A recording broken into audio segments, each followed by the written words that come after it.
n'imaginez pas, sans doute, à quel point les hommes et les femmes de ma génération peuvent être choqués de ce qu'ils voient.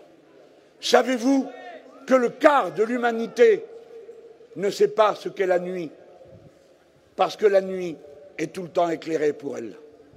Savez-vous que le bruit, oui le bruit, est la première des causes de perturbations psychologiques et physiques, avant même, dans certains endroits, la pollution de l'air? Savez-vous que l'envahissement par le bruit humain de toutes les fréquences empêche dans la nature les animaux d'occuper la fréquence qui correspond à leur cri d'appel ou d'alarme? Tant et si bien que le bruit participe aussi directement à l'extinction des espèces et à la destruction de la biodiversité que l'air pourri ou que les eaux pourries.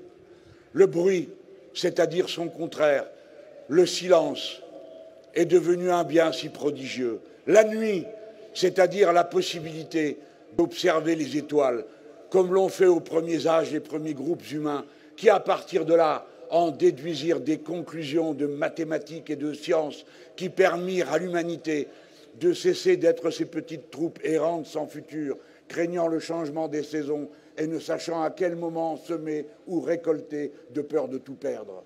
La nuit, le silence, l'obscurité, qui permet à chacun, comme en lui-même, de cultiver cette part de silence, cette part d'obscurité, sans laquelle il ne jaillit aucune fleur de soie.